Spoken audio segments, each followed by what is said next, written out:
The law of attraction, जो चाहे वो प्राप्त कैसे करे, भाग 1। अब्राहम के अनुभवों से हमारा मार्गदर्शन। परिचय।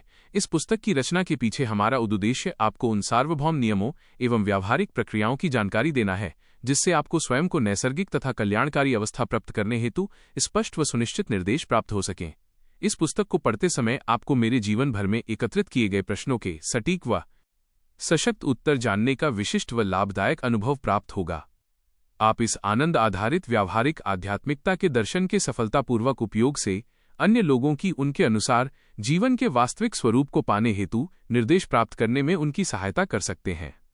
मुझसे बहुत से लोगों ने कहा है कि मेरे इन प्रश्नों में उन्हें आपने प्रश्न प्रतिबिंबित होते दिखाई देते हैं।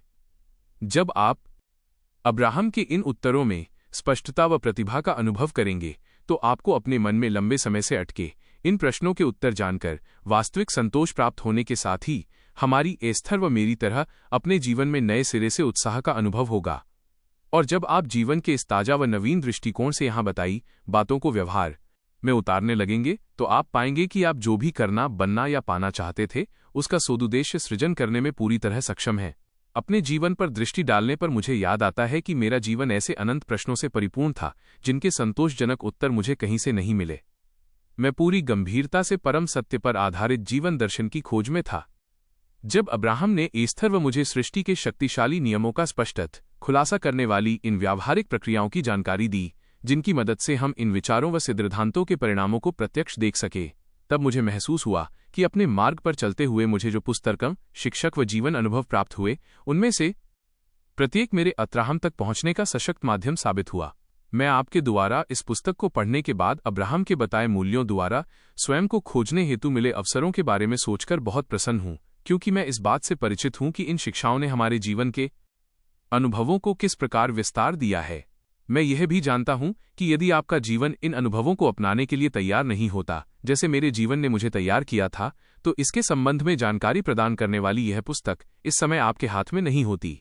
मैं चाहता हूं कि आप इस पुस्तक में डूबकर अब्राहम द्वारा बताए सरल व शक्तिशाली नियमों से परिचित हों, जिससे आप जो भी चाहते हों उसे अपनी ओर सोद्देश्य आकर्षित कर सकें और आप अपने जिन अनुभवों को पसंद नहीं करते उनसे मुक्त हो सकें। धार्मिक समूहों का सतत प्रवाह। मेरे माता पिता धार्मिक नहीं थे, इसलिए मैं ये कभी नहीं समझ पाया कि मैं किसी चर्च में शामिल हो उस धर्म का मतावलंबी बनने की प्रबल बाध्यता को क्यों महसूस करता था। जैसे जैसे मैं बड़ा होता गया ये इच्छा और बलवती होती गई। संभवत इसके पीछे मेरे अंदर कहीं गहरे में मौजूद शून्यता को भरने का प्रयास या मेरे आसपास मौजूद लोगों के स्य को पाने की निश्चितता के धार्मिक उत्साह के प्रदर्शन का प्रभाव मात्र था। अपनी शुरुआती 14 वर्षों तक मैं 6 राज्यों एवं 18 विभिन्न घरों में रहा, जहां मुझे भांति भांति के दर्शन को जानने का मौका मिला। इस तरह मैं क्रमानुसार एक चर्च से दूसरे चर्च की ओर दौड़ता रहा। हर बार मेरे हृदय में आशा का दीप टिमटिमाता रहता है। इस दरवाजे के पीछे मुझे वो मिल जाएगा जिसकी तलाश में मैं भटक रहा हूं। लेकिन जैसे जैसे मैं एक धर्म या दार्शनिक समूह से दूसरे में जाता रहा, मेरी निराशा उतनी ही बढ़ती गई, क्योंकि उनमें से प्रत्येक स्वयं को सही तथा अन्य सभी को गलत बताता। इस वातावरण को देखकर मेरा हृदय बार बार डबता रहता। मैं समझ जाता कि मुझे यहां अपने प्रश्नों के उत्तर नहीं मिलने वाले। अब्राहम की शिक्षाओं को जानने के बाद ही मैं उनकी भूमिका समझ सका, और अब उनके सभी मिथ्या दार्शनिक अंतविरोधों के प्रति मेरे मन में कोई नकारात्मक भावना नहीं है। इस तरह उत्तर प्राप्त करने की मेरी तलाश लगातार जारी रही। ऊर्जा बोर्ड के मंत्राक्षर मुझे ऊर्जा बोर्ड का कोई अनुभव नहीं था, लेकिन फिर भी मेरे मन में उनके प्रति बहुत कठोर नकारात्मक विचारधारा थी। मैं मानता था कि वो एक खेल से अधिक कुछ नहीं है, बल्कि केवल एक प्रपंच मात्र ही है। जब वर्ष 1959 में वॉशिंगटन के स्पोकेन शहर में मेरे मित्रों ने इस बोर्ड से खेलने का विचार बनाया, तो मैंने इसकी हंसी उड़ाते हुए इसमें शामिल होने से इनकार कर दिया। लेकिन फिर अपने मित्रों के जोर देने पर मैंने पहली बार इसका प्रत्यक्ष अनुभव प्राप्त किया, जहां मैंने अपने समक्ष एक अद्भुत घटना घटते देखी। मेरे जीवन भर के प्रश्नों की सूची अब भी अनुत्तरित थी, इसलिए मैंने बोर्ड से पूछा, मैं सही अर्थों में भला कैसे बन सकता हूं? उसने तुरंत ही तीव्र गति से कुछ अक्षरों को जोड़कर एक शब्द बनाया और उस प्लेन चैट ने इंगित किया, READ पढ़ो। मैंने पूछा, पढ़ें, पर क्या? उत्तर आया, B00 केस पुस्तकें। जब मैंने पूछा, कौन सी पुस्तकें, तो उत्तर आया, H। पुनः वैसी ही नाटकीय तीव्र गति से ANYANDAL LBYALBERT SCHWEITZER। मेरे दोस्तों ने कभी अल्बर्ट श्विट्जर का नाम नहीं सुना था। और चूंकि मुझे भी उनके बारे में कुछ अधिक जानकारी नहीं थी, इसलिए कुछ समय के लिए मेरी उत्सुकता बढ़ गई और मैं उस व्यक्ति की खोज में लग गया कि जिसके संबंध में मुझे इस अद्भुत तरीके से साभिप्राय जानकारी प्राप्त हुई थी। मुझे जो पहली लाइब्रेरी मिली उसमें अल्बर्ट श्विट्जर की बहुत सी पुस्तकें उपलब्ध थीं। मैं एक एक कर उन सबको पढ़ गया। मैं ये नहीं कह सकता कि श्विट्जर की उन पुस्तकों में मुझे अपने प्रश्नों की लंबी सूची में से कोई भी उत्तर प्राप्त हो सका। श्विट्जर लिखित the quest of the historical Jesus ने विशेष रूप से मुझे ये ज्ञान दिया कि चीज़ों को देखने के मेरे अनुमान से भी कहीं अधिक मार्ग मौजूद हैं। उइजा बोर्ड से न तो मुझमें कोई शक्तिशाली ज्ञानोदय हुआ और न ही मुझे अपने किसी प्रश्न का उत्तर ही मिला। इससे मुझे अपने प्रश्नों के उत्तर प्राप्त कर शक्तिशाली ज्ञानोदय की ओर खिड़की खोलने की आशा का उत्साह ठंडा पड़ गया। लेकिन इससे मुझे किसी बुद्धिधीमान संपर्क की मौजूदगी का एहसास हो गया। यदि मैंने खुद ये अनुभव प्राप्त नहीं किया होता तो मुझे इस पर कभी विश्वास नहीं होता। मुझे उइजा बोर्ड से कोई लाभ नहीं हुआ, लेकिन एक मनोरंजनकर्ता के तौर पर यात्रा करते हुए जब मैंने सैकड़ों लोगों पर इसे आजमाया तो मुझे ऐसे 3 लोग मिले जिन्हें इसमें सफलता प्राप्त हुई। मैंने ओरेगन के पोर्टलैंड में रहने वाले अपने कुछ मित्रों जो बोर्ड के उपयोग में सफल रहे थे के साथ सैकड़ों घंटे अपने मुताबिक कुछ अभौतिक प्राणियों से बातें की। हमसे बात करने वालों की उस मनोरंजन परेड में जल दस्यु, पुजारी, राजनीतिज्ञ व रब्बी सभी लोग शामिल थे। ये बातचीत कुछ वैसी ही थी जैसी आप किसी भी पार्टी के दौरान मन बहलाने के लिए करते हैं, जिनमें कई एजेंडे, दृष्टिकोण व विचारों वाले लोग शामिल रहते हैं। मुझे कहना होगा कि मुझे उस बोर्ड से ऐसा कुछ भी सीखने को नहीं मिला जिसे मैं अपने जीवन में उपयोग कर सकूं या मैं उसे किसी और को सिखा सकूं, और एक दिन मैंने उसे फेंक दिया। उइजा बोर्ड के प्रति रुझान या उससे जुड़ी किसी भी क्रिया का उसी दिन समापन हो गया। हालांकि इस अद्भुत अनुभव विशेष तौर पर पुस्तकें पढ़ने के लिए प्रोत्साहित करने वाली बुद्धिमत्ता ने मुझे ये जता दिया कि अभी मैं फिलहाल जितना जानता हूं उससे कहीं अधिक जानने को बाकी है। इससे मेरे मन में प्रश्नों के उत्तर जानने की लालसा और अधिक भड़क गई। मैं मानने लगा कि ब्रह्मांड कैसे काम करता है, हम सब यहाँ क्यों हैं, हम कैसे और अधिक आनंदित जीवन जी सकते हैं और कैसे हम यहाँ होने के अपने कारणों को पूरा कर सकते हैं। ऐसे प्रश्नों के व्यावहारिक उत्तर देने वाली बुद्धिमत्ता प्राप्त की जा सकती है। सोचें और अमीर बने, थिंक एंड ग्रो रिच। वर्ष 1965 में जब मैं कॉलेज व विश्वविद्यालयों के लिए संगीत कार्यक्रम कर रहा था तो मुझे एक ऐसी पुस्तक मिली जिससे मुझे अपनी लगातार लंबी होती प्रश्नों की सूची के उत्तर पाने का संभवतः पहला अनुभव प्राप्त हुआ।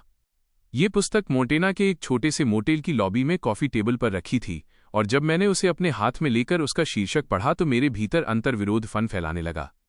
उसके कवर पर लिखा था थिंक एंड ग्रो रिच, लेखक नेपोलियन हिल। मुझे ये शीर्षक बहुत घृणित लगा। मेरे मन में भी अन्य बहुत से लोगों की भांति अपने पास कम वस्तुएं होने का दोषारोपण अमीरों पर करने के चलते उनकी नकारात्मक छवि बनी हुई थी। लेकिन उस पुस्तक में कुछ खास बात अवश्य थी। उसके लगभग 12 पृष्ठ पढ़ने के बाद रोमांच से मेरे शरीर के रोंगटे खड़े हो गए और मेरी रीढ़ की हड्डी में उत्तेजना का पारा भी चढ़ने उतरने लगा। हम सभी जानते हैं कि इस तरह की शारीरिक व आंतरिक सनसनी इस बात का प्रमाण है कि आप कुछ बहुत महत्वपूर्ण करने के मार्ग पर अग्रसर हैं। इस पुस्तक ने मुझमें यह ज्ञान प्रबुद्ध किया कि मेरे विचार बहुत महत्वपूर्ण हैं और मुझे जीवन में जो भी अनुभव मिलते हैं वे मेरे ही विचारों का प्रतिबिंब होते हैं। वो पुस्तक बहुत सम्मोहक व मनोरंजक थी और इससे मुझे इसमें बताए सुझावों के अनुपालन की प्रेरणा मिली, और मैंने यही किया। उसमें बताई गई शिक्षाओं के अनुपालन से मुझे बेहद लाभ हुआ। थोड़े ही समय में मैंने अपना अंतर्राष्ट्रीय बिजनेस खड़ा कर लिया, जिससे मुझे हजारों व्यक्तियों के जीवन को सार्थक तरीके से सुधारने का अवसर मिला। बल्कि मैंने जो कुछ भी सीखा था उसे अन्य लोगों को सिखाना भी आरंभ कर दिया। नेपोलियन हिल की उस जीवन परिवर्तित करने वाली पुस्तक से मेरे लाभान्वित होने के बाद भी मुझसे पढ़ने वाले बहुत से लोगों के जीवन में वैसा नाटकीय सुधार नहीं हो सका जैसा मेरे साथ हुआ था। इसलिए और अधिक सटीक उत्तर पाने की मेरी खोज अब भी जारी थी। सेठ की अपना यथार्थ बनाने की सलाह, अपने प्रश्नों के सार्थक उत्तर प्राप्त करने की मेरी निरंतर चल रही तलाश अब भी जारी थी। अन्य लोगों को उनका लक्ष्य प्राप्त करने में मेरी अधिक प्रभावकारी सहायता देने की इच्छा लगातार बलवती होती जा रही थी। उन दिनों एस्थर के साथ फिनिक्स, एरिज़ोना में अपनी नई जिंदगी शुरू करने में व्यस्त होने के चलते मैं इन्हें बिल्कुल भूल गया था। कई वर्षों तक एक दूसरे को जानने के बाद वर्ष 1980 में हमारा विवाह हो गया। हम दोनों बिल्कुल एक जैसे थे। हर दिन हमारे लिए नए आनंद का अनुभव लाता, जिसमें हम अपना नया शहर घूमते, अपने नए घर का निर्माण करते और अपना ये नया जीवन एक दूसरे के साथ बिताते। एस्थर में मेरी तरह ज्ञान की प्यास या उत्तर जानने की भूख नहीं थी, लेकिन वो जीवन के प्रति उत्साहित थी और सदा आनंदित रहती। उसके साथ रहना बहुत अच्छा लगता। एक दिन किसी लाइब्रेरी में वक्त गुजारते समय मुझे जैन रॉबर्ट्स द्वारा लिखित पुस्तक सेठ स्पीक्स दिखी। उस पुस्तक को शेल्फ से उठाने के पूर्व ही एक बार फिर मुझे अपने शरीर के सभी बाल खड़े होने एवं रोमांच का एहसास होने लगा। मैं उत्सुकतावश उस पुस्तक के पन्ने पलटने लगा। मैं ये देखना चाहता था कि उसमें ऐसा क्या है जिसने मेरी भावनात्मक प्रतिक्रिया को जागृत कर दिया है। एस्थर के साथ लंबा वक्त गुजारने के बाद भी हम लोगों के बीच एक विषय पर मतभेद था। वो मेरा ऊर्जा बोर्ड से जुड़ा अनुभव नहीं सुनना चाहती थी। मैं जब भी अत्यंत मनोरंजक ढंग से ये अनुभव बताना शुरू करता, कम से कम मैं तो ऐसा ही समझता था, एस्थर तुरंत उस कमरे से बाहर चली जाती। उसे बचपन से ही भौतिक रूप न रखने वाली चीजों से डरना सिखाया गया था। चूंकि मैं उसे परेशान नहीं करना चाहता था, मैंने ऐसी कहानियां सुनाना बंद कर दिया, कम से कम उसकी मौजूदगी में तो मैं ऐसा नहीं करता था। जब एस्थर ने सेठ स्पीक्स के बारे में कुछ भी सुनने से इनकार कर दिया तो मुझे कोई आश्चर्य नहीं हुआ। लेखक जैन रॉबर्ट्स किसी प्रकार की तंद्रा में जाकर एक अशरीरी व्यक्ति को अपने शरीर का उपयोग कर अत्यंत प्रभावशाली सेठ पुस्तकों की श्रृंखला को बोलकर अभिलिखित करवाने को स्वीकृति देती थीं। मुझे वो पुस्तक बहुत उत्तेजक व आकर्षक लगी। मैं उसमें अपनी लंबी सूची में शामिल प्रश्नों के उत्तर खोजने लगा, लेकिन एस्थर को उस पुस्तक से डर लगता था। जिस तरह ये पुस्तक लिखी गई थी वो सुनकर तो उसके रोंगटे खड़े हो गए। पुस्तक के पिछले कवर पर तंद्रालीन जैन की सेठ से बातचीत करती मुद्रा की तस्वीर देखकर उसकी घिघधी बंध गई। एस्थर ने मुझसे कहा, तुम चाहो तो ये पुस्तक पढ़ सकते हो, लेकिन कृपया इसे हमारे बेडरूम में मत लाना। मैं हमेशा फल देखकर ही पेड़ का आकलन करता हूँ। मैं अपना हर निर्णय उस विषय से जुड़ी अपनी अनुभूति के आधार पर ही लेता हूँ, और ये सेठ सामग्री मुझे बहुत कुछ अपने मनोनुकूल लगी। मुझे इस बात से कोई अंतर नहीं पड़ता था कि वह ज्ञान कहाँ से या कैसे प्राप्त हुआ है। सारांश ये कि मुझे लगता था कि इसमें मुझे कुछ ऐसा मिल सकेगा जिसे मैं अन्य लोगों को उनके उपयोग हेतु बता सकूं। मैं इसे लेकर बहुत उत्साहित था। मेरा भय समाप्त हो गया। एस्थर हिक्स, मुझे लगता है कि ये जेरी की समझदारी व उदारता ही थी कि उन्होंने सेठ की पुस्तकों पर मेरी बात मान ली। मुझे वास्तव में उस पुस्तक के प्रति विरुचि थी। किसी व्यक्ति का किसी अशरीरी आत्मा से संपर्क बनाने का विचार ही मेरे लिए अत्यधिक कष्टप्रद था। जेरी मुझे परेशान नहीं करना चाहते थे, इसलिए वो रोज सुबह मुझसे पहले उठ जाते और उन पुस्तकों को पढ़ लेते। जब कभी उन्हें किसी पुस्तक में कुछ मनोरंजक लगता तो वो बहुत सफाई से उसे हमारी बातचीत में शामिल कर लेते, और थोड़े प्रतिरोध के बाद मैं भी उन महत्वपूर्ण विचारों को सुन लेती। धीरे धीरे जेरी मुझे उस पुस्तक में दिए विचारों से एक एक कर परिचित करवाने लगे। ये तब तक जारी रहा जब तक मुझमें उस शानदार काम के प्रति वास्तविक ललक नहीं जागृत हो गई। उसके बाद तो ये हमारी दिनचर्या में शामिल हो गया। हम दोनों एक साथ बैठते और जेरी मुझे सेठ की पुस्तकों में से कोई अंश पढ़कर सुनाते। मेरे भय के पीछे कोई निर्जीव नकारात्मक अनुभव नहीं था। यह बस इधर उधर से सुनी बातों पर आधारित था, संभवतः उन लोगों से सुनी बातें जिन्होंने इन्हें किसी और से सुना था। आज जब मैं उस समय पर विचार करती हूं तो मुझे वो भय बहुत बचकाना लगता है। मेरे दृष्टिकोण में हमेशा तभी बदलाव होता है जब तक मैं स्वयं उसे अनुभव कर लूं, और ये मुझे अच्छा लग रहा था।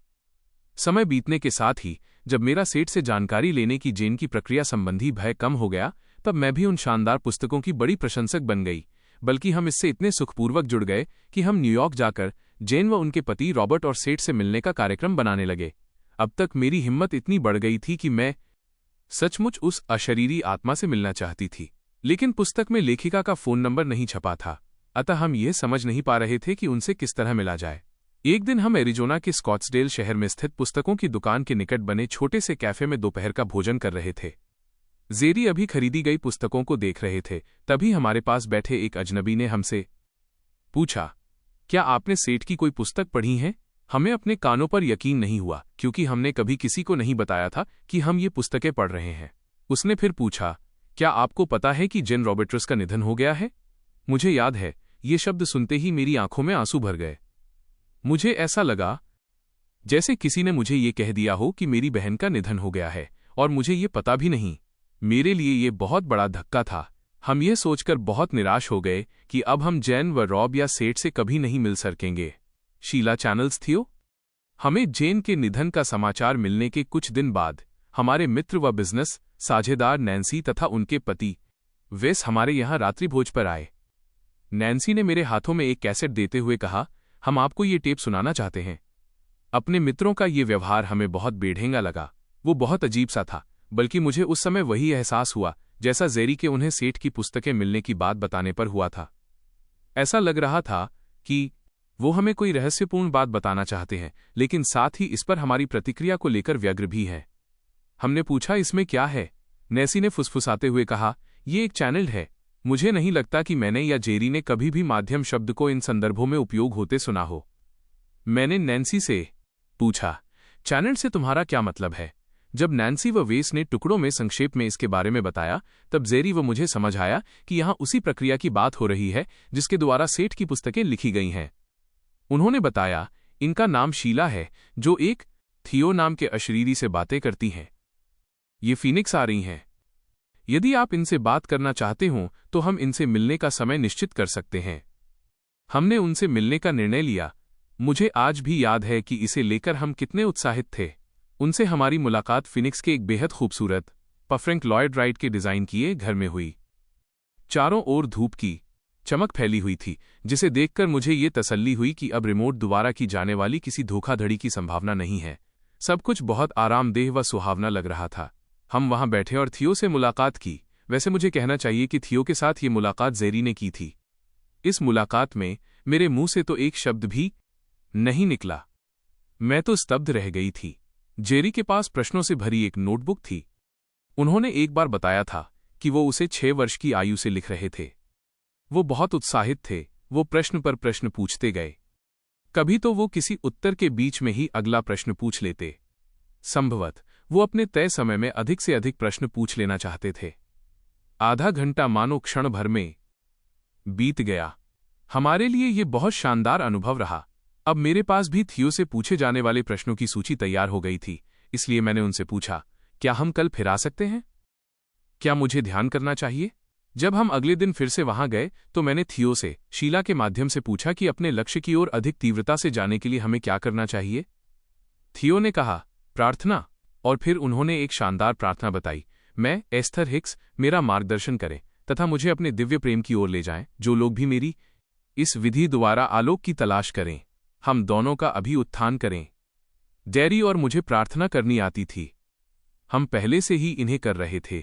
फिर मैंने पूछा, इसके अतिरिक्त और क्या करें? थियो ने उत्तर दिया, ध्यान। यद्यपि मैं व्यक्तिगत रूप से किसी ऐसे व्यक्ति को नहीं जानती थी जो ध्यान करता हो, लेकिन ऐसा करने का विचार मुझे बेहद अजीब लगा। मैं ये नहीं करना चाहती थी। जेरी ने बताया था कि कुछ ऐसे लोगों के संपर्क में रहे हैं जो यह जानना चाहते थे कि जीवन में परिस्थितियां किस हद तक खराब हो सकती हैं या वो कितने कष्ट या दरिद्रता सह सकते हैं लेकिन फिर भी जीवित हैं।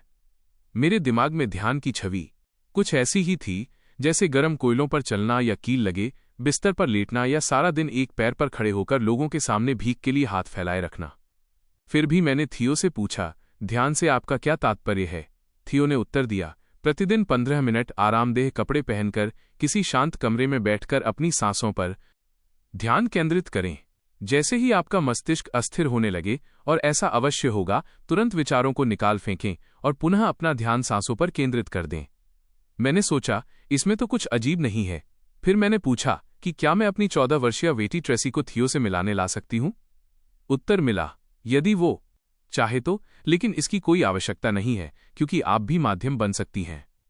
मुझे याद आता है कि एक समय किसी माध्यम जैसा असाधारण कार्य या उसके जैसा विशिष्टर बनना मेरे लिए अकल्पनीय था। इसके पूर्व तो हमने ये नाम भी नहीं सुना था। तभी एक क्लिक की आवाज हुई और टेप रिकॉर्डर बंद हो गया। ये हमारा समय समाप्त होने का इशारा था। मुझे भरोसा नहीं हो रहा था कि समय इतनी जल्दी बीत गया। मैंने सिर झुकाया और अपने अंतरित प्रश्नों की सूची पर एक नजर डाली। थियो से बातचीत के नोट्स लिखने और टेप रिकॉर्डर संभालने वाली शीला की मित्र स्टीवी ने संभवतः मेरी इस हल्की सी हताशा को भांप लिया। उन्होंने पूछा, क्या आपको कुछ और प्रश्न पूछने थे? क्या आप अपने आध्यात्मिक मार्गदर्शक का नाम जानना चाहती हैं? मेरे मन में ये प्रश्न नहीं था क्योंकि मैंने आध्यात्मिक मार्गदर्शक शब्द कभी नहीं सुना था, लेकिन मुझे ये शब्द बहुत प्यारा लगा, इसलिए मैंने कहा, हाँ, मेरे ये आध्यात्मिक मार्गदर्शक कौन है? थियो ने कहा, हमें कहा गया है कि ये आपको सीधे बताया जाएगा। आपको यह जानकारी अतीन्द्रिय श्रवण अनुभव द्वारा प्राप्त होगी, तब आप जान जाएंगी। उस दिन उस घर से निकलते समय हमें जैसा बेहतर महसूस हुआ वैसा इससे पहले कभी नहीं हुआ था। थियो ने हम दोनों को एक साथ ध्यान करने के लिए प्रेरित किया। यदि आप सुसंगत हों तो इससे ध्यान की शक्ति और अधिक बढ़ जाती है। थियो के सुझावों को मानते हुए हम सीधे अपने घर पहुंचे और अपने बाथरोब्स, हमारे सबसे आरामदेह वस्त्र पहन लिए, ड्राइंग रूम के पर्दे ढक दिए और ध्यान करने बैठ गए, चाहे वो कुछ भी होता हो। मैं सोचती थी कि यदि मैं प्रतिदिन 15 मिनट ध्यान करूं तो मुझे अपने आध्यात्मिक मार्गदर्शक का नाम ज्ञात हो जाएगा। जेरी और मुझे इस अनूठे काम को साथ में करना बहुत अजीब लग रहा था, अतः हम दोनों चौड़ी सिराहाने वाली कुर्सियों पर बैठे और अपने बीच एक शेल्फ को खड़ा कर लिया। अब हम एक माइनस दूसरे को नहीं देख सकते थे। मुझमें कुछ श्वास लेने लगा। थियो की बताई ध्यान की क्रिया बहुत संक्षिप्त थी। प्रतिदिन 15 मिनट आरामदेह कपड़े पहनकर किसी शांत कमरे में बैठकर अपनी सांसों पर ध्यान केंद्रित करें। जैसे ही आपका मस्तिष्क अस्थिर होने लगे, और ऐसा अवश्य होगा, तुरंत विचारों को निकाल फेंकें और पुनः अपना ध्यान सांसों पर केंद्रित कर दें। हम वहां 15 मिनट तक बैठे रहे। मैं अपनी विशाल आरामदेह कुर्सी पर बैठकर अपनी सांसों पर ध्यान केंद्रित करने लगी। मैं अपनी अंदर आती एवं बाहर जाती सांसों को गिनने लगी। ये अति आनंददायक संवेदना थी जो मुझे बहुत पसंद आई। तभी टाइमर की घंटी बजी और इससे मेरा ध्यान भंग हो गया। तब मुझे उस कमरे व जेरी के वहां होने का भान हुआ। मैं उत्साहित होकर बोली, चलो फिर से करते हैं। हमने पुनः टाइमर को 15 मिनट के लिए सेट कर दिया और एक बार फिर मुझे उसी विलगन या संवेदन शून्यता का एहसास होने लगा। इस बार तो मैं जिस कुर्सी पर बैठी थी, मुझे वो भी महसूस नहीं हो रही थी। ऐसा लग रहा था कि मैं उस कमरे में सबसे पृथक हो गई हूं और वहां कुछ भी मौजूद नहीं है। इसके बाद एक बार फिर हमने टाइमर को 15 मिनट के लिए सेट किया और एक बार फिर मैं पृथकता के उस सुखद एहसास से स्थिर हो गई। मुझे श्वास लेने का नवीन एहसास हो रहा था। ऐसा लग रहा था कि कोई बहुत शक्ति व प्रेम से मेरे फेफड़ों में हवा भरकर पुनः उस हवा को बाहर निकाल रहा है। आज मुझे महसूस होता है कि वो अब्राहम के साथ मेरा पहला सबसे सशक्त अनुभव था, लेकिन उस समय मुझे ये एहसास हुआ कि मेरे शरीर में कुछ ऐसा प्रवाहित हो रहा है जैसा इससे पहले कभी नहीं हुआ था। जेरी ने बताया कि उस समय उन्हें मेरी सांसों की ध्वनि कुछ अलग लग रही थी। उन्होंने शेल्फ के पीछे से झंककर देखा तो उन्हें लगा जैसे मैं आनंद के अतिरेक में हूं। जब टाइमर बजा तो मेरी चेतना पुनः वापस आ गई और मुझे आसपास की चीजों का एहसास होने लगा। मुझे ऐसा लगा कि मेरे भीतर से ऐसी ऊर्जा गुजरी है कि जैसा पहले कभी नहीं हुआ है। वो मेरे जीवन का सबसे आश्चर्यजनक अनुभव था, जिसमें कुछ मिनट तक मेरे दांत लगातार भनभनाते किटकिटाते नहीं रहे। अब्राहम से हुई इस अविश्वसनीय मुलाकात के लिए घटनाओं की अजीब सी श्रृंखला बन गई थी। जिस अतार्किक भय को मैं पूरा जीवन बिना किसी निजी अनुभव के ढो रही थी, अब वो तिरोहित हो गया था। उसका स्थान अति प्रिय स्रोत ऊर्जा के प्रेमपूर्ण व व्यक्तिगत एहसास ने ले लिया था। मैंने आज तक ऐसा कुछ नहीं पढ़ा था जिससे मैं ये समझ सकूं कि ईश्वर क्या और कौन है, लेकिन मैं जानती हूं और मुझे जो अनुभव प्राप्त हुआ वो भी बिल्कुल ऐसा ही होगा। मेरी नाक द्वारा शब्दोच्चारण पहली बार में ही इतना दमदार व भावनात्मक अनुभव मिलने पर हमने प्रतिदिन 15 से 20 मिनट ध्यान करने के लिए निकालने का निर्णय लिया। इसके बाद अगले लगभग 9 माह तक मैं व जेरी प्रतिदिन अपनी विशाल सिरहाने वाली कुर्सियों पर बैठकर शांत होकर सॉस लेते हुए सुख का एहसास करते रहे। वर्ष 1985 में थैंक्सगिविंग से ठीक पहले ध्यान करते हुए मुझे कुछ नया अनुभव हुआ। मेरा सिर धीमे धीमे झूमने लगा। उस पृथकता की अवस्था में रहस्यपूर्ण संचार की यह अनुभूति बहुत आनंददायक थी। ऐसा लग रहा था जैसे मैं उड़ रही हूं। मैं कुछ सोच नहीं पा रही थी, सिवाय इसके कि मैं जानती थी ये मैं नहीं कर रही हूं। ये बहुत ही सुखदायी एहसास था। आने वाले 2 या 3 दिनों तक हम जब भी ध्यान करते, मेरा सिर ऐसे ही झूमने लगता। तीसरे दिन या उसके बाद मुझे एहसास हुआ कि मेरा सिर निरर्थक नहीं झूम रहा, बल्कि इसके साथ ही नाक से शब्द इस तरह झर रहे हैं जैसे कोई उन्हें चॉकबोर्ड पर लिख रहा हो। मैंने विस्मित होकर कहा, जेरी, मेरी नाक से अक्षर उच्चरित हो रहे हैं। मुझे कुछ अद्भुत घटने का सजग एहसास हो रहा था। कोई मेरे द्वारा बात करना चाहता है। मेरे पूरे शरीर में उत्साह की गहन तरंगें उठ रही थीं। इससे पहले मुझे कभी भी अपने शरीर में ऐसी अद्भुत रोमांचकारी लहरों की अनुभूति नहीं हुई थी। तब वे अक्षर आकार लेने लगे। मैं अब्राहम हूं। मैं तुम्हारा आध्यात्मिक मार्गदर्शक हूं। मैं तुम्हें बहुत प्यार करता हूं। मैं यहां तुम्हें सहायता देने आया हूं। जेरी अपनी नोटबुक ले आए और मेरी नाक से अटपटे ढंग से निकलते शब्दों को लिखने लगे। शब्द दर शब्द अब्राहम ने जेरी के प्रश्नों के उत्तर देना आरंभ कर दिया। कई बार ऐसा घंटों तक चलता रहता। अब्राहम से इस तरह संपर्क स्थापित होने से हम दोनों बहुत उत्साहित थे। अब्राहम ने टाइपिंग की शुरुआत की। यद्यपि यह संपर्क की बेहद धीमी व अटपटी रीति थी, लेकिन जेरी को उनके प्रश्नों के उत्तर मिल रहे थे। हम दोनों के लिए ही ये अनुभव आनंदित करने वाला था। लगभग 2 महीने तक जेरी लगातार प्रश्न पूछते रहे। अब्राहम मेरी नाक को निदेशित कर तुरंत उनके उत्तर व्यक्त कर देते, जिसे जेरी लिख लेते। एक रात जब हम बिस्तर पर लेटे थे, अचानक मेरा हाथ उठा और उसने जेरी की छाती पर हल्के से थपकी दी। मैं ये देखकर चकित रह गई। मैंने जेरी से कहा, ये मैं नहीं कर रही, संभवत वही है, और तभी मेरे मन में टाइप करने की अदम्य इच्छा जागृत हुई। मैं टाइपराइटर के सामने बैठी और अपने हाथ उसके कीबोर्ड पर रख दिए। इस दौरान मेरा सिर लगातार झूल रहा था और मेरी नाक से हवा द्वारा शब्द निकल रहे थे। तभी मेरी उंगलियां टाइपराइटर के कीबोर्ड पर चलने लगीं। वे इतनी तीव्रता व शक्ति से चल रही थीं कि इन्हें देखकर जेरी सचेत हो गए। मेरी उंगलियों को चोटिल होने से बचाने के लिए वो मेरा हाथ पकड़ने के लिए खड़े हो गए।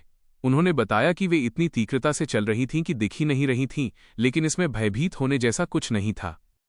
मेरी उंगलियों ने शब्दों को टाइप करने से पहले प्रत्येक कुंजी को कई बार छुआ और इसके बाद लगभग पूरे पेज पर लिख डाला।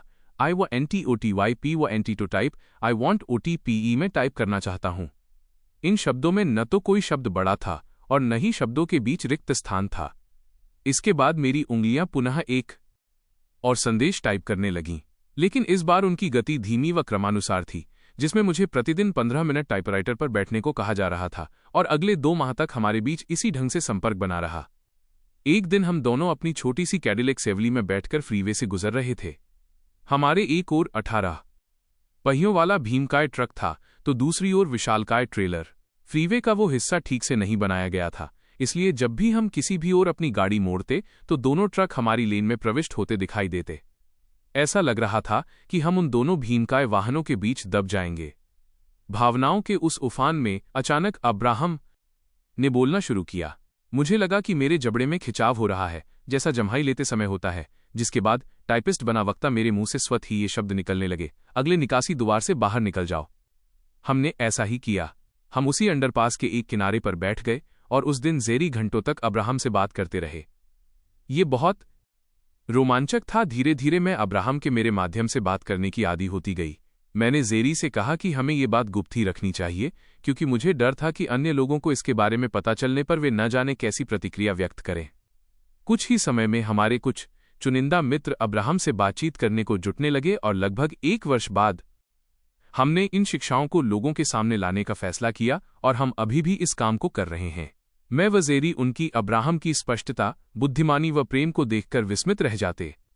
अब्राहम की तरंगों को व्यक्त करने के मेरे अनुभवों में लगातार वृद्धि होती जा रही थी। प्रत्येक सेमिनार के बाद एक दिन मुझे इस बात को सोचकर बहुत हंसी आई कि उइजा बोर्ड से भयभीत रहने वाली मैं आज स्वयं वही बन गई हूं। अब्राहम की सुखद अनुभूति का विस्तार हमें अब्राहम के साथ मिलकर किए जाने वाले इस काम के सुखद एहसास को व्यक्त करने के लिए कभी भी सही शब्द नहीं मिल पाए। जेरी को लगता था कि वे हमेशा से जानते हैं कि उन्हें क्या चाहिए था और उन्होंने अब्राहम से मिलने के पूर्व ही उसमें से अधिकांश लक्ष्यों को प्राप्त करने का मार्ग खोज लिया था। लेकिन अब उनका कहना है कि अब्राहम से मिलने के बाद ही उन्हें अपनी उपस्थिति का कारण तथा हमें प्राप्त होने या न होने वाली सभी चीजों का कारण स्पष्टत समझ आया है। इससे हमें वो ज्ञान हासिल हुआ है जो पूरी तरह हमारे नियंत्रण में है। कोई भी हानि बुरी नहीं होती, न ही कोई दिन अशुभ होता है और न ही हमें किसी अन्य द्वारा संचालित लहर पर सवार होने की आवश्यकता है। हम मुक्त हैं। हम स्वयं ही अपने अनुभवों का निर्माण करते हैं और हमें यह करना बहुत पसंद है। अब्राहम ने हमें बताया कि मैं व मेरे पति इन शिक्षाओं को पाने के सच्चे अधिकारी हैं, क्योंकि जेरी की अपने प्रश्नों का उत्तर खोजने की अदम्य इच्छा ने ही अब्राहम को हमारे पास बुला भेजा है। साथ ही मुझमें यह क्षमता थी कि वह उत्तर पाने के लिए अपने दिमाग को किसी भी प्रतिरोध से रहित कर सकूं। मैंने अब्राहम को मेरे द्वारा बात करने की आज्ञा बेहद जल्द प्रदान कर दी। मैं मानती थी कि मैंने केवल एक इच्छा ही व्यक्त की थी। अब्राहम, मैं आपसे शब्दश बातचीत करना चाहती हूं। इसी धारणा के साथ मैं अपनी सांस पर ध्यान केंद्रित करती। कुछ ही सेकंड में मैंने अपने भीतर अब्राहम के स्पष्ट प्रेम व शक्ति को उदय होता महसूस किया और इस तरह हमारा संपर्क स्थापित हो गया। अब्राहम के साथ मेरी बातचीत जेरी हिक्स एस्थर के माध्यम से अब्राहम से हुए इस अपूर्व अनुभव ने मुझे रोमांचित कर दिया। मुझे अपने जीवन के अनुभवों से जन्म लेने वाले अनंत प्रश्नों के उत्तर पाने का कभी न समाप्त होने वाला स्रोत मिल गया। अब्राहम से मिलने के कुछ माह बाद एस्थर और मैं प्रतिदिन अब्राहम से बातें करते। इस तरह मैं अपनी लगातार बढ़ती प्रश्नों की सूची को छोटा करता गया। जल्द ही एस्थर इस विचार से सहज होती गई कि वो अपने दिमाग को शांत कर उस अंतहीन प्रज्ञा को प्रवाहित होने के लिए स्थान निर्मित कर दे। जिसके बाद हमने अब्राहम से अपने जीवन के संबंध में चर्चा करने वालों की संख्या में अपने मित्रों व सहयोगियों को शामिल करते हुए उसका दायरा बढ़ा दिया। मैंने बहुत शुरुआत में ही अब्राहम के समक्ष अपने जलते प्रश्न रख दिए थे। मैं आशा करता हूं कि मेरे ये शुरुआती प्रश्न आपकी बहुत सी जिज्ञासाओं को शांत करेंगे। हालांकि अब्राहम के सामने अपने प्रश्नों को रखने के निर्णायक क्षण के बाद से आज तक हम हजारों लोगों से मिल चुके हैं जिन्होंने इन प्रश्नों को गहराई तक ले जाने के अतिरिक्त स्वयं भी महत्वपूर्ण प्रश्न पूछकर इस सूची में वृद्धित की है। अब्राहम ने इन सभी प्रश्नों के उत्तर बहुत प्रेम व प्रज्ञापूर्वक दिए। यही मेरा और अब्राहम के बीच रिश्ता सा जुड़ गया। मैं आज तक नहीं समझ पाया कि ईस्थर कैसे अब्राहम को अपने माध्यम से बोलने की सुविधा देती है। मेरे अनुसार एस्थर अपनी आंखें बंद करके बहुत गहरी व शांत सांसें भरती हैं। वह कुछ देर तक धीमे से अपना सिर हिलाती है और इसके बाद जब वो आंखें खोलती हैं तो अब्राहम मुझे इस ढंग से संबोधित करते हैं। हम अब्राहम स्वयं को शिक्षक कहते हैं। अब्राहम सुप्रभात। यहाँ की यात्रा करने का अवसर बेहद सुखद साबित होता है। हम एस्थर की इस संपर्क को बनाने की अनुमति के लिए तथा आपके द्वारा की गई प्रार्थनाओं की सराहना करते हैं। यह बातचीत हमारे लिए बहुत महत्वपूर्ण है क्योंकि इसी के माध्यम से हम अपने भौतिक शरीर के मित्रों को जो बताना चाहते हैं वो कह पाते हैं। इस पुस्तक का उद्देश्य केवल भौतिक जगत से अब्राहम का परिचय करवाना ही नहीं बल्कि आपके भौतिक संसार में अभौतिक जगत की भूमिका को रेखांकित करते हुए इन दोनों के यौगिक स्वरूप का ज्ञान देना है। इन्हें किसी भी तरह अलग नहीं किया जा सकता। साथ ही इस पुस्तक को लिखकर हम उस अनुबंध को पूरा कर रहे हैं जो आपके इस भौतिक शरीर में आने से बहुत पहले हम दोनों के बीच हुआ था। तब हम अब्राहम ने अधिक विस्तृत, स्पष्ट व अत्यधिक शक्तिशाली अभौतिक दृष्टिकोण पर केंद्रित रहने पर सहमति जताई थी, जबकि आप जेरी व एस्थर इस शानदार भौतिक शरीर में उत्पन्न होकर अपने विचारों व सृजन को आगे बढ़ाने पर सहमत थे। जब आप अपने जीवन के अनुभवों द्वारा स्पष्ट व अदम्य इच्छाओं को जागृत कर लेंगे तो हम अनुबंध के मुताबिक आपके साथ मिलकर शक्तिशाली सह सृजन का कार्य आरंभ कर देंगे। जेरी, हम आपके प्रश्नों की लंबी सूची का उत्तर देने को उत्सुक हैं जो आपके जीवन के विविध अनुभवों के चलते सदुद्देश्यपूर्वक निर्मित व उत्पन्न हुए हैं। क्योंकि हमारे पास आपने भौतिक मित्रों को बताने के लिए बहुत कुछ है। हम चाहते हैं कि आप अपनी उत्पत्ति की महिमा को समझें और अपने वास्तविक स्वरूप को पहचान कर इस भौतिक आयाम में अपने आने का कारण समझ सकें। अपने भौतिक मित्रों को अभौतिक जगत की बातें बताना हमेशा से ही दिलचस्प अनुभव रहा है। चूंकि हम आपको जो कुछ भी बताते हैं आप उसका अपने भौतिक नजरिए से अनुवाद करते हैं। दूसरे शब्दों में ईस्थर रेडियो सिग्नल की भांति हमारे विचारों को ग्रहण करके अपने अस्तित्व के अवचेतन स्तर पर उसका अपने भौतिक शब्दों व अवधारणाओं पर अनुवाद करती हैं, जिससे इनके भौतिक व अभौतिक स्वरूप का श्रेष्ठ संयोजन प्राप्त हो जाता। हम अपने शब्दों द्वारा आपको अपने अभौतिक क्षेत्र को समझने में सहायता देने के अतिरिक्त आपको अपने वास्तविक स्वरूप को समझने में भी मदद देते हैं, क्योंकि दरअसल आप भी हमारे ही अस्तित्व के विस्तार का हिस्सा हैं। हम बहुत से लोग हैं जो यहाँ अपनी समान आकांक्षाओं व इच्छा के कारण एकत्र हुए हैं। अब के भौतिक वातावरण में हमें अब्राहम कहा जाता है। हमें शिक्षक माना जाता है, अर्थात ऐसा व्यक्ति जिसका बोध इतना विस्तारित हो कि वो अन्य लोगों के बोध को विस्तार प्रदान कर सके। हम जानते हैं कि शब्द कुछ नहीं सिखाते, केवल जीवन से मिले अनुभव ही सबसे बड़े शिक्षक होते हैं। लेकिन इन जीवन अनुभवों के साथ इन्हें विस्तारपूर्वक समझाने वाले शब्द होने से सीखने का यह अनुभव और अधिक व्यापक हो जाता है। हम इसी कारण ये बातें कह रहे हैं। ऐसे बहुत से सार्वभौम नियम हैं जो सृष्टि की भौतिक व अभौतिक सभी वस्तुओं को समान रूप से प्रभावित करते हैं। यह नियम अपने आप में पूर्ण, अनंत व सार्वकालिक हैं, सब जगह लागू हैं। जब आप इन नियमों के प्रति सजग जागरूकता रखते हुए इनके काम करने की विधि समझ जाएंगे तो आपके जीवन के अनुभवों में अत्यधिक विस्तार हो जाएगा। वस्तुतः जब आप इन नियमों की कार्यशैली को सजग रूप से समझ जाएंगे तभी अपने जीवन के अनुभवों के सोदुद्देश्य सृजनकर्ता बन सकेंगे। आप में आंतरिक अस्तित्व भी है। अपने भौतिक व्यवस्थापन में भौतिक व्यक्ति के तौर पर अपनी भौतिक आंखों से आप जो भी कुछ देखते हैं आपका व्यक्तित्व उससे कहीं अधिक व्यापक है। वास्तव में आप एक अभौतिक स्रोत ऊर्जा का ही विस्तार हैं। दूसरे शब्दों में आप भौतिक शरीर होते हुए भी अभौतिक स्तर पर अपनी सोच से कहीं अधिक विशाल, पुरातन व बुद्धिमान हैं। आपके इस अभौतिक रूप को ही हम आपका आंतरिक अस्तित्व कहते हैं। भौतिक अस्तित्व में लोग सामान्यतः स्वयं को दो रूपों में देखते हैं, जीवित व मृत। इसका विश्लेषण करने पर कदाचित वे समझ जाते हैं कि इस भौतिक शरीर में आने के पूर्व वे भी अभौतिक क्षेत्र का हिस्सा थे।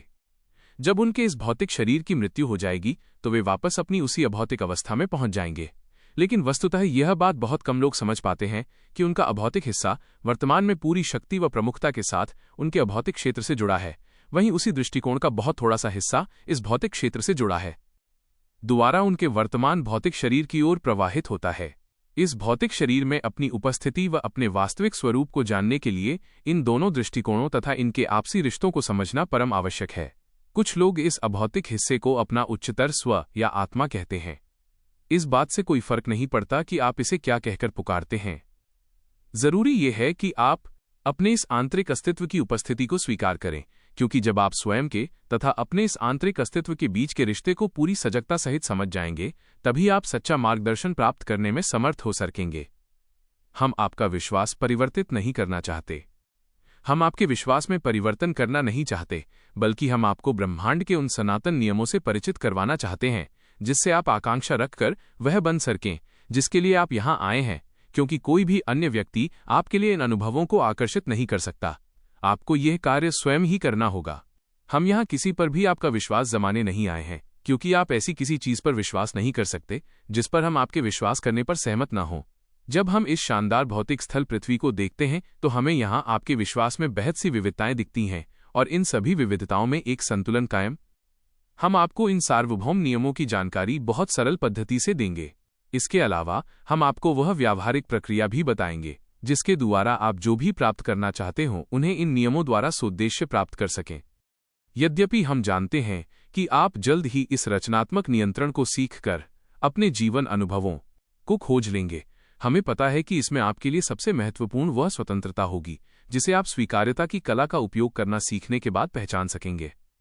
शब्दों, इसकी सबसे बड़ी बात यह है कि आप ये सब कुछ पहले से ही जानते हैं। हमारा काम केवल आपको ये सब फिर से याद दिलाना है।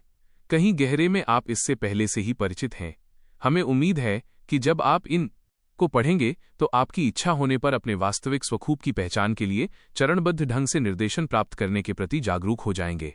आप सभी के लिए मूल्यवान है। हम चाहते हैं कि आप सृष्टि में अपने गहन महत्व को फिर से समझ जाएं, क्योंकि इन सभी विचारों का केंद्र बिंदु आप ही हैं, जो ब्रह्मांड को अपने प्रत्येक विचार, शब्द व कार्य द्वारा प्रभावित करते हैं। आप अपना अस्तित्व बचाए रखने को प्रयासरत कोई क्षुद्र जीव नहीं, बल्कि निर्माताओं में अग्रणी हैं तथा इस ब्रह्मांड की सभी शक्तियां आपके नियंत्रण में हैं। हम चाहते हैं कि आप अपना महत्व पहचानें। इसे न समझने पर आप उस धरोहर से वंचित रह जाएंगे जो आपके लिए ही मौजूद है। आत्म प्रशंसा के अभाव में आप स्वयं को नकारते हुए अपनी अंतहीन उल्लास की नैसर्गिक धरोहर को प्राप्त नहीं कर सकेंगे। आपके प्रत्येक अनुभव का लाभ पूरे ब्रह्मांड को मिलता है। इसलिए हम चाहते हैं कि आप भी अपनी मेहनत का फल अभी और यहीं प्राप्त कर सकें। हम पूरी तरह जानते हैं कि आपको वो कुंजी मिल जाएगी जिससे आप जीवन के उन अनुभवों को प्राप्त कर सकेंगे जिनके बारे में आपने ये शरीर धारण करने से भी पहले सोच रखा था। हम आपको अपने जीवन के उद्देश्यों को पूरा करने में सहायता देंगे। हम जानते हैं कि आपके लिए भी ये महत्वपूर्ण है, क्योंकि हम अक्सर आपको कहते सुनते हैं, मैं यहाँ क्यों हूँ, मैं अपने जीवन को और अधिक बेहतर कैसे बना सकता हूँ, मैं सही की पहचान कैसे करूँ। हम इन्हीं सब बातों का विस्तारपूर्वक उत्तर देने के लिए यहाँ आए हैं। हम आपके प्रश्नों के लिए पूर्णतः तैयार हैं। आत्मकल्याण का पूर्व परिचय। Jerry Abraham. मैं चाहता हूं कि जो लोग अपने जीवन के अनुभवों का सजग नियंत्रण करना चाहते हों, उनके लिए विशेष रूप से कोई परिचयात्मक पुस्तक लिखी जाए। मैं इस पुस्तक में यथेष्ट जानकारी व निर्देश देना चाहता हूं, जिसे पढ़कर प्रत्येक पाठक तुरंत उन विचारों का उपयोग कर अपनी आनंद की अनुभूति या आत्मकल्याण को बढ़ा सके। अब्राहम, सभी को वहीं से शुरुआत करनी होगी जहां के अभी हैं। हमें उम्मीद है कि जो खोज कर रहे हैं उन्हें इस पुस्तक में अपने सभी उत्तर मिल जाएंगे। हम में कोई भी किसी एक ही बिंदु पर वो जो कुछ भी जानता है या कहना चाहता है उसे प्रकट नहीं कर सकता। हम जानते हैं कि इस पुस्तक में हमारे द्वारा स्पष्ट रूप से वर्णित सार्वभौम नियमों में जिन लोगों की दिलचस्पी होगी वे इसे गहराई तक समझ पाएंगे, जबकि अन्य लोग ऐसा नहीं करेंगे। हमसे इससे पूर्व हुई चर्चा से प्रेरणा के परिणाम स्वरूप इतने प्रश्न पूछे गए कि हमारे कार्यक्षेत्र का लगातार विस्तार होता गया। हमसे पूछे गए प्रश्नों के परिणाम स्वरूप हुई चर्चा से हमारा कार्य लगातार व्यापक होता जाएगा। हमारे इस ज्ञान के विस्तार की कोई सीमा नहीं है। सार्वभौम नियम परिभाषा। हम आपको 3 शाश्वत सार्वभौम नियम अच्छी तरह समझाना चाहते हैं, जिससे आप इनका अपने जीवन के भौतिक व्यवहार में पूरी आकांक्षा, प्रभावपूर्ण व संतुष्टि सहित उपयोग कर सक। आकर्षण का नियम हमारे इन नियमों में सबसे प्रथम है, यदि आप इस आकर्षण के नियम को ठीक से नहीं समझ पाए या इसका प्रभावी ढंग से उपयोग नहीं कर सके तो आप दूसरे नियम सोदुदेश्य सृजन का विज्ञान तथा तीसरे नियम स्वीकार्यता की कला का भी उपयोग नहीं कर सकेंगे। आपको दूसरे नियम को समझने तथा उपयोग करने के पूर्व पहले नियम को भली प्रकार से समझना व उपयोग करना होगा। इसी तरह तीसरे नियम को समझने व उपयोग करने से पहले दूसरे नियम को समझना व उपयोग करना होगा। यह पहला नियम आकर्षण का नियम कहलाता है। जो एक जैसे होंगे उनमें आकर्षण होगा। यद्यपि देखने में ये बहुत सरल उक्ति लगती है, लेकिन ये ब्रह्मांड का सबसे शक्तिशाली नियम है। ऐसा नियम जो सभी वस्तुओं पर हर समय लागू होता है। ऐसी कोई चीज नहीं है जो इस शक्तिशाली नियम से अछूती हो। दूसरा नियम सोद्देश्य सृजन का विज्ञान कहता है, मैं जिन वस्तुओं पर विचार करता हूं और जिन्हें पाने का मुझे भरोसा या उम्मीद है। संक्षेप में, आप जिसके संबंध में विचार करते हैं आपको वही प्राप्त होता है, फिर चाहे वो आपको पसंद हो या न हो। सोद्देश्य सृजन का विज्ञान वस्तुतः अपने विचारों का सोद्देश्य उपयोग करना है। यदि आपने इस नियम को समझे बिना इसका उपयोग किया तो आप इसके द्वारा स्वतः निर्माण कर बैठेंगे। तीसरा नियम स्वीकार्यता की कला कहता है, मैं जो हूं वो हूं तथा मैं अन्य सभी को भी वे जैसे हैं वैसे ही स्वीकार करता हूं। जब आप अन्य लोगों को उनकी वर्तमान स्थिति में ही स्वीकार कर लेंगे तो उनके ऐसा न करने पर भी आप स्वीकारकर्ता की भूमिका में आ जाएंगे। लेकिन आप इस बिंदु पर तब तक नहीं पहुंच सकते जब तक आप यह न समझ जाएं कि आपको जो कुछ भी प्राप्त हो रहा है वो कैसे मिल रहा है। जब आप यह समझ जाएंगे कि कोई भी अन्य व्यक्ति तब तक आपके अनुभव में शामिल नहीं हो सकता जब तक आप उन्हें अपने विचारों द्वारा या उनका ध्यान करके आमंत्रित न करें। इसी प्रकार सभी परिस्थितियां आपके अनुभव का हिस्सा तभी बन सकती हैं जब आपने उन्हें विचार या अवलोकन द्वारा आमंत्रित किया हो। तभी आप उन्हें अपने जीवन अनुभव में प्रत्यक्ष करने वाले स्वीकारकर्ता बन सकेंगे। इन तीन शक्तिशाली सार्वभौम नियमों को समझने और इनके सोद्देश्य उपयोग द्वारा आपको ऐसी आनंददायक स्वतंत्रता का एहसास होगा जिससे आप अपने जीवन में जैसे चाहें वैसे अनुभव प्राप्त कर सकते हैं। एक बार जब आप ये समझ जाएंगे कि आपके अनुभव में शामिल सभी लोगों, हालात व घटनाओं को आपने स्वयं ही आमंत्रित किया है तो आप अपना जीवन वैसे ही व्यतीत करेंगे जैसा आपने इस भौतिक शरीर के लिए सोच रखा था। इस आकर्षण के नियम की समझ सहित सोदुदेश्य सृजन द्वारा अपने जीवन अनुभवों का स्वयं निर्माण करने की आकांक्षा रखकर अंततः आप उस बेमिसाल स्वतंत्रता की ओर अग्रसर होंगे जिसे केवल स्वीकार्यता की कला की पूर्ण समझ व उपयोग से ही प्राप्त करना संभव है। इस बुक का पहला चैप्टर यही खत्म होता है। आशा है ये चैप्टर आपको पसंद आया होगा। हम लोग हर दिन इस बुक का एक चैप्टर अपलोड करने वाले हैं, तो अगर आपको ऑडियो बुक सुनना पसंद है तो हमारे चैनल को सब्सक्राइब कर लीजिए। अगर इस वीडियो से हम आपके एक पल को भी अच्छा बना पाए हैं तो हमारे वीडियो को लाइक कीजिए और कमेंट करके हमें बताइए आपको इस बुक ने कैसे बेहतर बनाने में मदद की है। अगला वीडियो जल्द ही आने वाला है तो चैनल को सब्सक्राइब कर लो।